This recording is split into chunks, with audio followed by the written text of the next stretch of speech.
Wayyo mataa konna dhodho'ee mataa konna dhodho'ee mataa konna dhodho'ee bilbilishee amma bilbila siishoofi jedhamti dhageessan yaali kaanuma fuulduratti bilbila keetii yaali kamarra kan jirare bilbila keetii yaali kamarra kan jirare bilbila kaatis bilbila shirratti miti bilbila keetii yaali ka awgaan mataan koo akkasitti na dhodho'u awgaan sammuun koo akkasitti na badu maal jechuudha maqaan ofii maal jechuudha ana akkamittan fayyoo fidee akkas jedhee keekii toshee fi waan amma ishiin geessuun ilaala akkamittan jedha kun naurii miti qosh silkii qofidee si dawwala si fuulduratti naannoo maal jechuudha mee maal jechuudha uummata kana naan murteessaa dhugaa rabbii maal jechuudha akkamitti jechuudha maal akkamittiin akkas godhe maal akkamittiin akkas ta'a an nama guddoo miti dhugaa namatti siquunis akka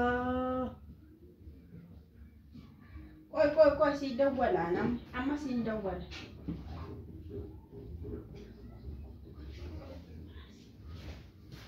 Amma silkii qababa.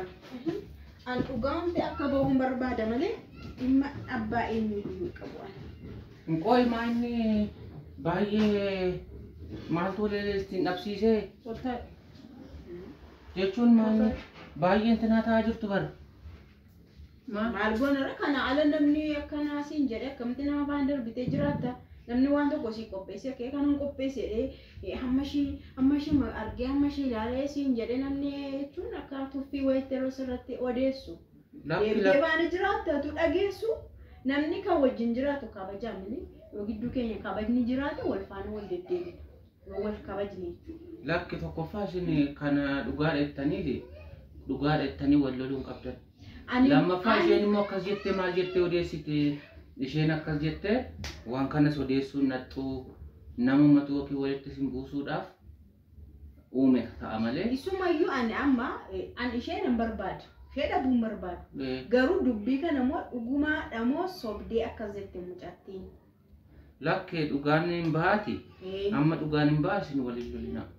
Sababiin isaa isin haadha ijoolleeti namoota itti gaafatamummaa cimaa qabdan waan taataniif isin kan kana caalayyuu oduu jettee namaa baaltee namaa kana dhiisaati isuma oduu cimaayyuu isin tasgabbeessitanii qabbaneessitanii wajjin jiraachuu qabdu isin warra hiriyaa dhiisiitii nama isuma waliin beenne wajjiniyyuu namni araaramee walii galee walii dhiiseeti wal bira darbuu qaba kun immoo oduu namaa waan taateef oduu namaaf isin iddoo kennuu isin qabdanii kanaaf jettanis wal loluun qabdanii dhiifama walii godhaa. Itoon gaafatii immoo?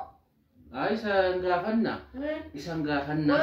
Garuu isa dura isin walii araaramuu qabdu, dhiifama walii gochuu qabdu. Dhugaayyuu miti malee waan kun dhugaayyuu miti malee utuu dhugaa ta'eyyuu isin dhiifama walii gochuu qabdu, wal loluun qabdan. An amma laali wantumti kun soba saa ta'u dhugaa saa ta'u an dhiifama nan godha. Rakkoon tokko illee hin jiru. Garuu maalumaaf dubbittiin kun nu gidduutti dhufteedha. Beektaati kan yookaan namni sobee addaan si baasu akka nun addaan fagaannu akka nun wal faana hojjenneef ta'uu danda'a. Ati immoo waan tokko dubbii tokko garaa kee keessatti qabattee nama faana hiikamtee hojjechuu hin dandeessu. Kanaafuu qulqulluudhaan gara qulqulluudhaan wal faana hojjechuufis jiraachuufis dhugaa iddootti gashuun hin barbaachisuudha. Nama barbaachisa garuu isas inni suni hin furama hin bilbilama isin garuu ammas araaramuu qabdu walii galuu. Amma dawwalti kun yoo dawwalte malee ani hin barbaadu. Dubbiin isaa iddoo dhufee iddootti deebi'u malee ani hin barbaadu bakka waan akkasiin jaalladha. Lakkuma kooti. Antakka gadi ba'ee namarratti miidiyaadhaanis nama arrabsee hin beeku viidiyoo namatti hojjedhe akka namni naa deebisuus takka taasisee hin beeku. Lakkisin walii galuu. Otoo namni naa hojjete yoo deebisu kun amala kooti. Ati eebbaa garuu as jirti waan ta'eef mana kana jirti waan ta'eef as dhiyoo jirti waan ta'eef maaliif dhaqeen gaafadhu qaamaan. Amma dubbiin salphaan akkoo lewannoo lafaa bilbilamu mucoodha bilbilame leensaadhaaf adda baafadhaa leensaanii. Ammasitti immoo isin araaramuu qabdu. Anu bilbilaa fi qolu. Bilbilaatti bakka leensaadhaaf bilbilaa leensaadhaaf. Anu tunan bilbilaa fi maaliif hin tiniyyee garuu situtti dubbata.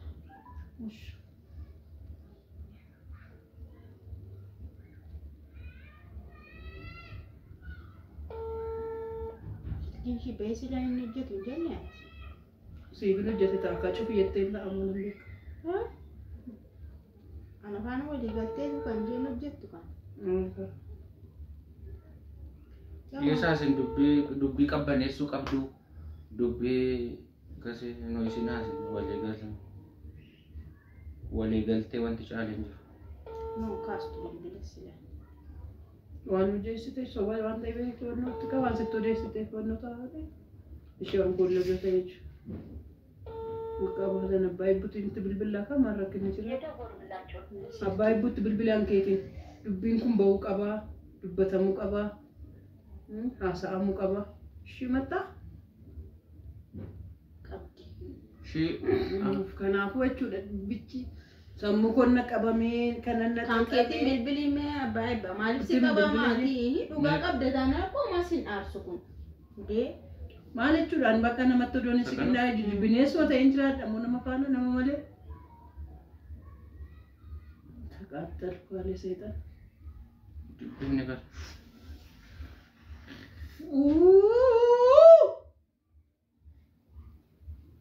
Taragagge.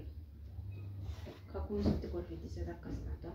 Shunqillatee tawaxxare boonatti wani caakkaa ijji kaachoo akkuma sagalee.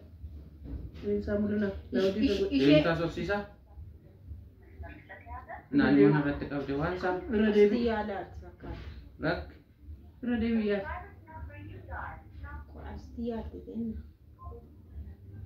Yaa Rabbi tokkicha, yaa Rabbi tokkicha. Waan Anoo yaadee jennaanan bilbileef malee. Qooshaa si yoolii irratti hin qabinaa akka. Shambay. Uy, garuu akkam nama sardaa waan akkana nama angabaggaba. Maal jechuudha bakka. Maal jedhaan? Haaloo. Fayyaa ooltee. Jirtaayyuu akkamidha nagaa keetii? Jira nagaa galata Rabbii. Nagaa kiyya galata Rabbii. Maal ati garuu kaleessa maaliif fayyootti ani waa'ee fayyoo sitti haasa'ee kalee? Fayyoo waa'ee fayyoo sitti kaaseera waa'ee fayyoo maalan sitti odeesse? Waa'ee fayyoo dhiisi waa'ee dhuma waan biraayyuu maalan sitti haasa'e intala koo firaankii keenya nan.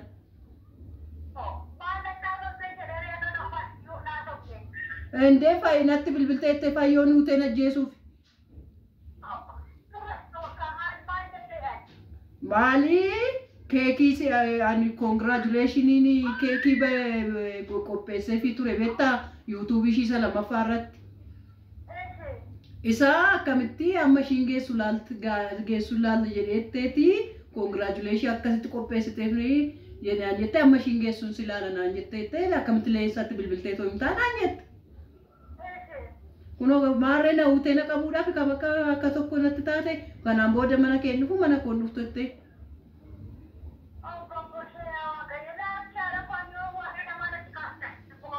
Insobiin asin jira bar dhagahaan jira insobiin ani dhaggeeffachaan jira bar. Maaliif kan koo kaasuu maa didde qoy.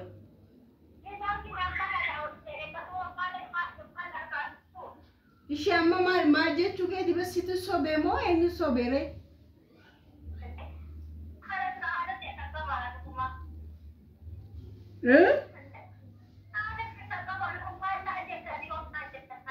Ati kiyaan qabdu?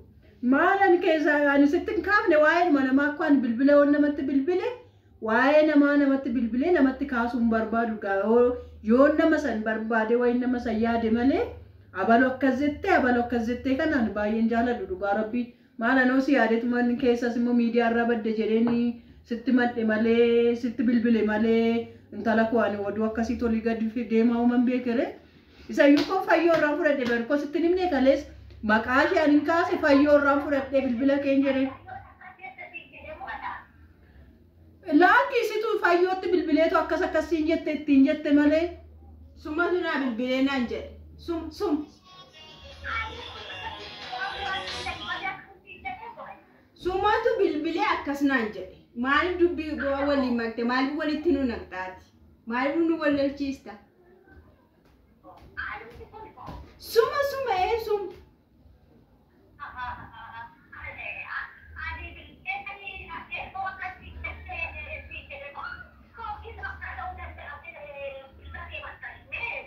Simiti namni na bilbilee akkas jedhe simiti.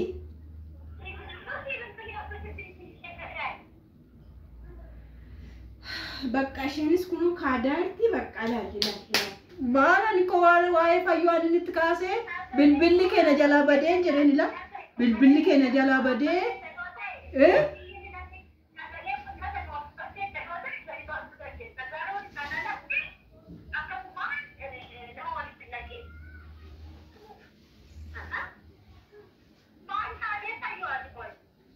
Namachaa.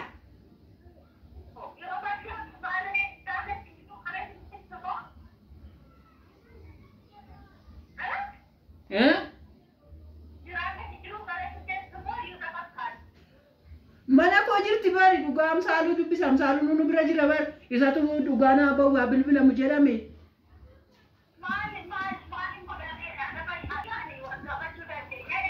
Eshi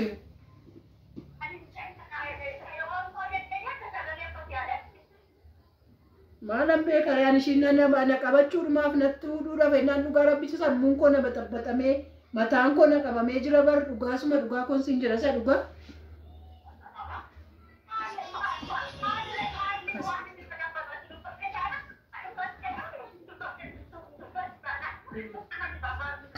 Waakan dubbanne waanan beekuufi waanan dubbanne akkan dubbanne waanan beekuufi indubbanne an akkasin jenne waa'ee waan yoo masitti kaase waa'ee mana maayyoo jechuudha waa'ee ijoollee keetii yoo masi gaafadhe.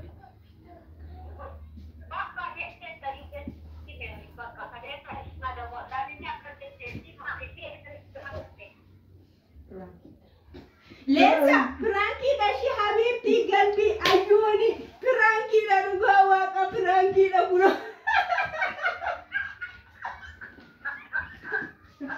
Hare bara to jechu ve ruga waka ati yomna bilbilte video kesan isani agarre video kesan isin gaddi bamne Rabbi bo ajirti ruga waka bo ajirti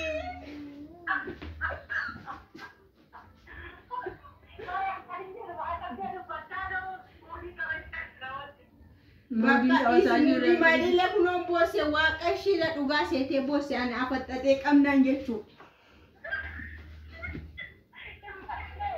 bose waqa kuno dan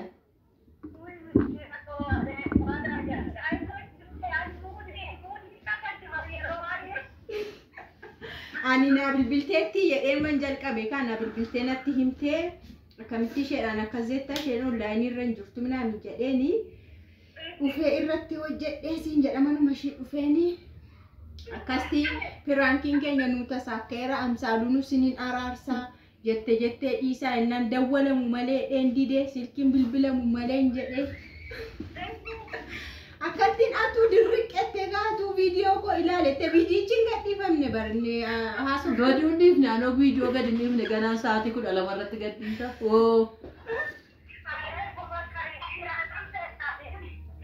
Maala lokkochuun waan namatti kaasuun jaaladhu dhugaa rabbii maaliif hojjette kaasuun jaaladhu nama pirankii gochuu yoon kodhellee malee anoo fayyoo hordoftoonni kee baay'inatti gaddu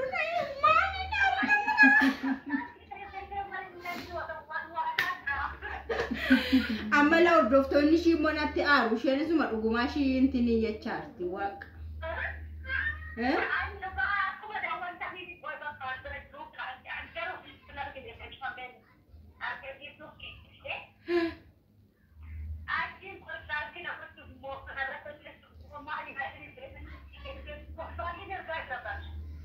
Bakka galatoomiyatti si chaawoo si bilbilan ulle as keessa baana daqiiqaan nuti dheerate chaawoo bakka.